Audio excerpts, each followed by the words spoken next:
3 lá, cara. 3. Vai, Rogério. Vai, fala alguma coisa. Porra, tu perdeu um gol ali, meu. Rogério. Ah, pô, não tá nem chupando. Cara, foi pra cima. Por que tu fez o jogo todo, miserável? Por que tu fez? Por que tu fez? Tira a cabeça pra bater. Tira a perna. Vai, Rogério. Depoimento. Faz depoimento aí. O que foi errado no jogo?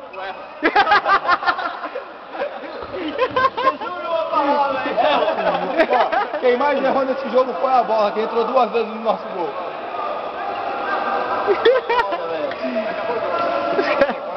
Dá mais um só ele,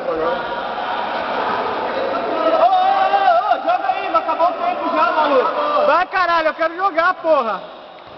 Acabou já. Isso aí, ó, sozinho. Opa! Chapeleta! Opa! Chapeleta! De novo. Júlio. Toca pro Júlio. Ai, não. Ai, caralho. Chama o Júlio.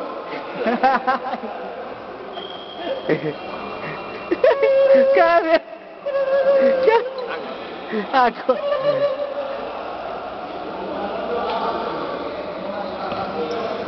Deixa o Júlio sair com a bola. Toca, Thiago, toca, Léo, caralho. Não foi ter que ir pra escolinha. Escolinha. Olha, perdeu um gol ali, já tá ganhando no limite. Chuta, caralho. Pegou fácil, velho. Deixa o Júlio.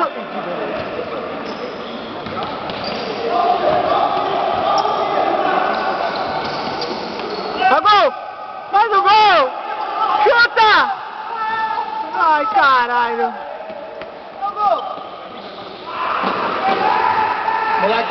O moleque ali, uma linha desse, fez meia dúzia de giratório e perdeu a bola. Quem? Tô fazendo piroga na minha frente. Não, piroga. Ah, tá. Tô fazendo piroga na minha frente. Toca pro Júlio! Vai.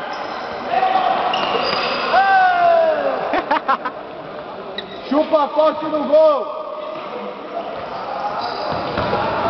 Caralho, velho. Que Maria. Tá nem sei onde tá a bola. Vai, Júlio, sai correndo.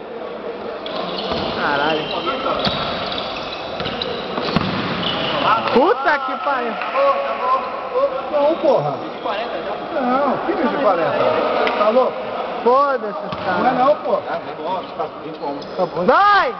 Tirou, porra! Vai! Até esse porra entrar, pau no cu dele. Tá acabando a parada. Acabou, velho. Os caras Pediu pra parar, parou. Acabou. Os caras nem entraram. Cala a boca aqui, ó. Cara gay, velho. Fazer a apanhada geral aqui. Aí, o papo do cara aí.